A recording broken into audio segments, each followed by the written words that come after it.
Se você é inquilino ou proprietário, sabe que a garantia é o primeiro passo para você efetivar um contrato de locação. Fiador, caução, seguro-fiança, capitalização ou as garantias onerosas são as modalidades oferecidas pelo mercado. Mas tem muita novidade por aí. Qual a melhor? Neste episódio e no da semana que vem do quadro Me Ajuda aí, Cris, eu vou apresentar para vocês as vantagens e desvantagens de cada uma delas. Vem comigo, aproveita, deixa o seu like, segue o canal @Família Imóveis, que toda semana tem muita novidade e conteúdo bom sobre locação de imóveis no Brasil.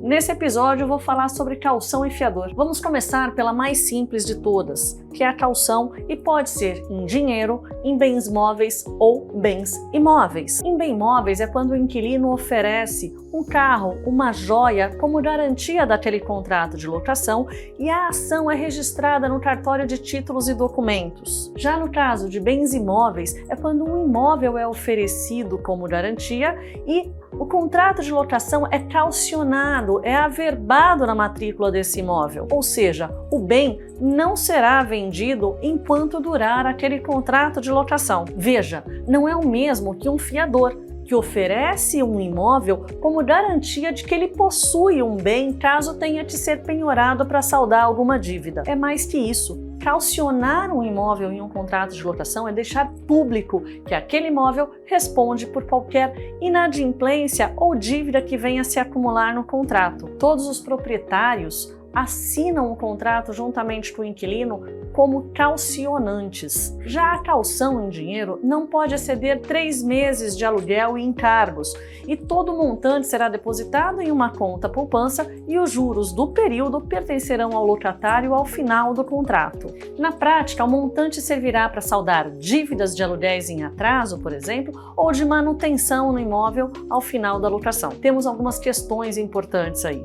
Se o contrato é recente e há inadimplência, possivelmente a caução não será suficiente para quitar o valor devido, ainda a multa contratual e eventuais reparos. Mas se o inquilino não tem pendências, aí sim, ao final do contrato, o montante da caução é atualizado pelos juros do período e ela é devolvida ao locatário. Vantagem número 1 da caução: a locação é sem burocracia. Apenas é feita a análise cadastral do inquilino, se ele tem lastro financeiro para suportar esse aluguel mensal. Desvantagem: o inquilino está no momento em que tem despesas com mudança, encerramento do contrato anterior e vai ter que dispor de 3 vezes o valor do aluguel e dos encargos para dar como caução. Para o proprietário, é ao final do contrato não ter o valor suficiente para quitar as dívidas. Mas em caso de despejo, como funciona? A vantagem da caução é, após o 3º mês de inadimplência, ingressarmos com uma ação de despejo por ordem liminar.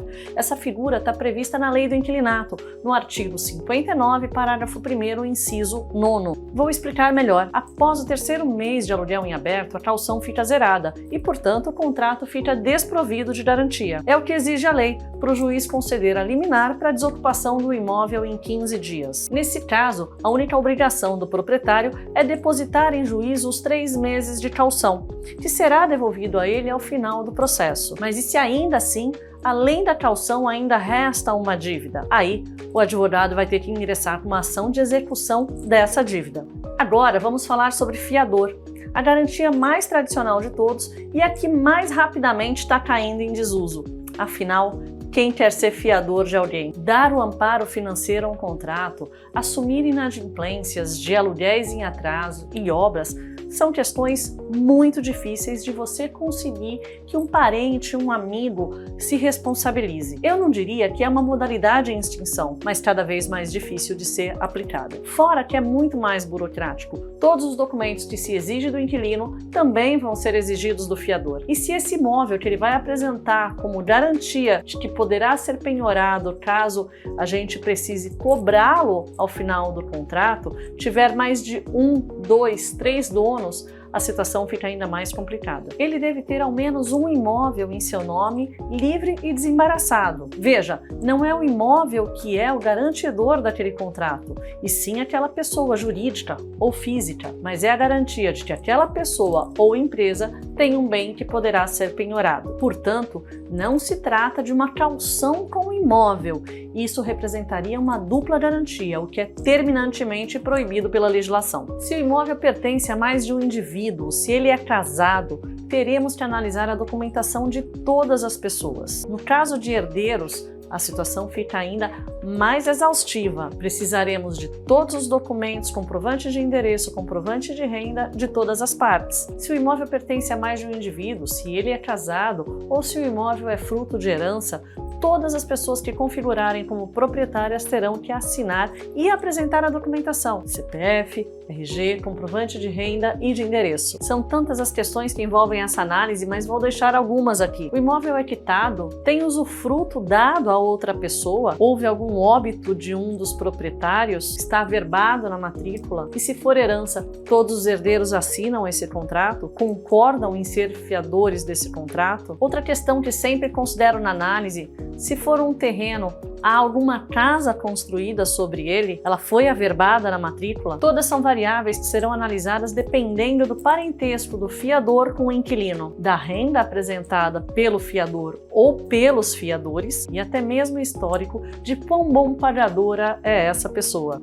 E para o proprietário, ter um fiador é certeza de receber um aluguel atrasado? Temos casos e casos. Já vi muito proprietário ter que ir para a justiça para executar a dívida e esperar pelo prazo processual. Como já vi também, fiador ter que vender o imóvel para quitar o saldo devedor. Desvantagem? O processo não é ágil e vai depender muito da vara em que ele cair no fórum. Se ainda envolver despejo, pode levar mais de 6 meses, passar de 1 ano, porque todas as partes têm que ser citadas. Vamos considerar que o oficial de justiça vai no apartamento, vai na casa, não encontra a pessoa, ele retorna, avisa o juiz determina que seja feita uma nova citação e dessa forma vai indo, então um processo que se arrasta realmente. Sem contar que há prazos para defesa, para recurso, enfim, é um processo judicial completo. Daí que existem outras modalidades de garantia que vão conquistando o mercado e que vão deixando calção e fiador de lado. Sobre elas, eu falo com você no próximo episódio do quadro Me Ajuda aí, Cris. Me siga lá, deixa um like aqui no vídeo e a gente se vê no @família imóveis.